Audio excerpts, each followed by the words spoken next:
parti pour la première manche 450. Un excellent départ de Malcolm Stewart avec Husqvarna. Cooper Webb à l'intérieur qui est bien parti également. La chute de pilote Honda avec Ronnie Lawrence. C'est Hunter Lawrence qui a chuté malheureusement. Il était pris avec Lucas Humbert. Dans le dernier, et non, Jet Lawrence qui est à terme aussi. Il s'est accroché avec Tom Vial. Alors devant c'est Cooper Webb le numéro 1. Le King of Paris 2024 qui tout de suite prend les rênes d'Elsa. Malcolm Stewart deuxième, Cédric Soubeyras troisième. Ensuite on a Marshall Wettier, on a Mitch Harrison. On va aller loin et chercher les frères Lawrence. C'est incroyable, c'est le scénario justement que l'on n'attendait pas mais qui va nous rendre la course encore plus piquante puisqu'il va falloir remonter, il va falloir revenir. Ils sont de retour en course, Hunter Lawrence et Jet Lawrence. Jet Lawrence qui va s'y faire abandonner, qui va s'y faire s'arrêter. Tom Vial également qui est à l'arrêt du côté des courses. Les deux pilotes, les pilotes qui ont fort d'arrêt. Qu'est-ce qui s'est passé au départ déjà? Malcolm Stewart qui est en tête. Et on avait les frères Lawrence, deux qui est touché par Cooper Webb. Il a touché Malcolm.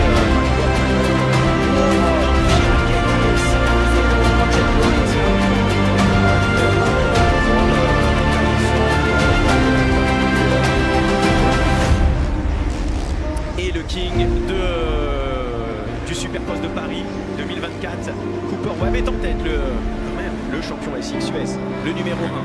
Il est là. Monsieur Constance, il est toujours là. La régularité, Exactement.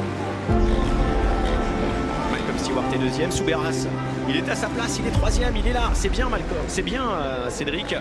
En plus, il est pas loin de Malcolm, donc il peut voir un peu ce qu'ils font, où ils mettent leur roue. Et il y a un bon écart entre Soubeyras et Wettier. Donc Cédric a la possibilité de faire podium dans cette première manche. Alors derrière, on a toujours Harrison Wettin, Escoffier 6e, Under Valentino Espagnol 7e, 8, et Hunter Lawrence qui est en train de remonter, il est 9e. Voilà, on vous confirme, en long de Jet Lawrence et de Tom Vial. Ouais, Jet Lawrence qui est toujours là finalement. Il vient de repasser. Tom Vial, lui par contre, est toujours là aussi. Maintenant, finalement, ils sont repartis en dernière position. Ils ont repris un peu leur souffle. C'est compliqué là pour le King de Bercy parce que toutes les matchs C'est là, ça va être compliqué pour faire sur le podium ce soir.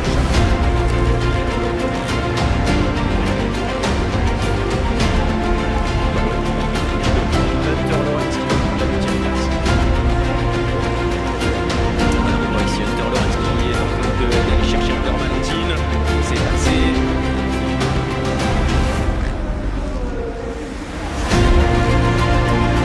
Là, il y a un petit souci autour des chevaux. C'est ça qui l'a fait amener tomber aussi son chevaux. Il a touché Stewart, il a touché quelque chose. Ça lui a fait enlever sa roue avant. C'est pour ça qu'il est parti. C'est moi qui a accroché la moto Stewart ça va se mettre pour la victoire.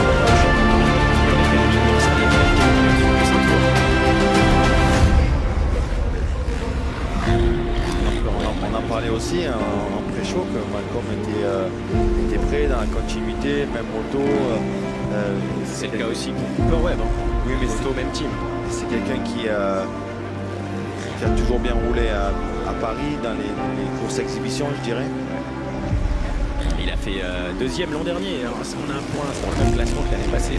Cooper Webb et Malcolm Stewart. Mais dans les whoops, attention, le retour de Malcolm Stewart. Oui, c'est vrai que les hoops, c'est avantage Stewart, donc il va falloir. Oh, il est en train de défoncer les appuis. Et il est en train de revenir sur Cooper Webb.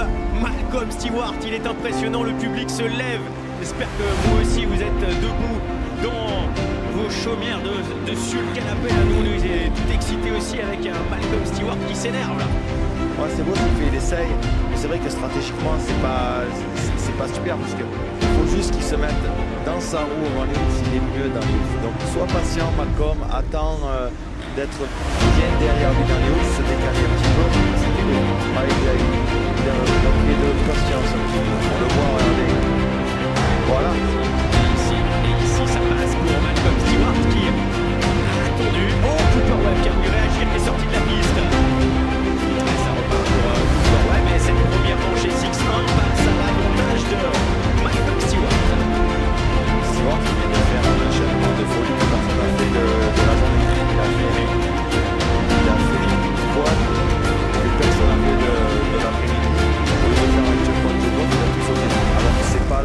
la trace la plus rapide.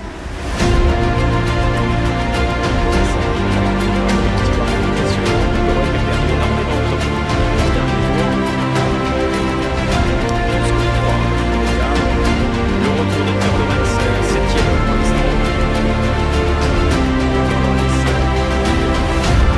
Derrière Adrien Escoffier.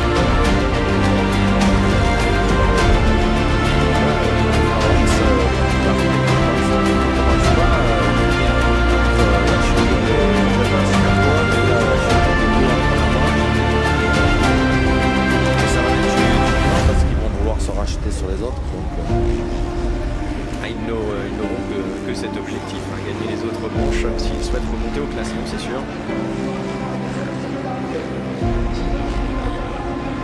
Hector Lorenz sur Adrien Escoffier. Malcolm qui s'envole hein, avec 3 secondes et demie d'avance sur Cooper Webb.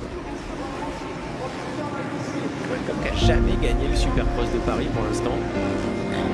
Alors ce qui est intéressant, c'est que il y a Tom Vial qui s'est mis dans la roue de Malcolm pour essayer de prendre le rythme certainement des leaders. Tom Vial qui malheureusement n'est que 13e suite à sa sortie du premier tour. Allez, Hector Lorenz sur Adrien Escoffier, attention une chute. Tiens Harrison. Ouais, c'est passé pour Hector Lorenz sur Adrien Escoffier. Adrien qui va pas insister. Pas d'erreur à faire ici. C'est beau, c'est vrai. Hunter, 5e. Voilà, et puis la Weltin qui est juste devant. Il reste peut-être 2-3 tours. Je ne sais pas trop vu à quel moment Malcolm est passé sous l'arrivée. Là, on faisant 4 tours. En manche, il garde espoir pour l'équipe Paris. Bien sûr, on va aller chercher voilà, le passage de Mulhouse, il va aller chercher le pied juste devant lui, il reste pas sur le Mulhouse un tour. Il est passé tout à gauche dans le secteur. Il fait ça pour rester sur son top 9. Parce qu'avec tous les impacts des roues arrière, dans la phase principale, ça devient de plus en plus abrupt. C'est difficile de passer. Il cherche les endroits qui sont là. Sur le plat,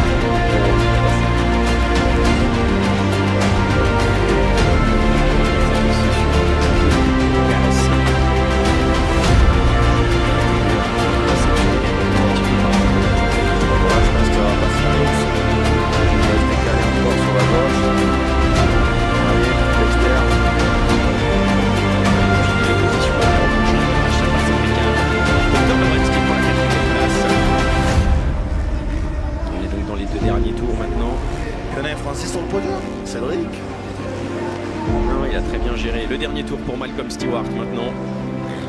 Son dernier passage dans les whoops. Une de ses spécialités. C'est beau, il a 9 secondes sur Cooper Webb, il a fait une manche exceptionnelle. Cooper Webb, il va se poser des questions parce qu'il était quand même bien devant. Il avait bien pris la première place, il donnait le rythme de la manche en début de course.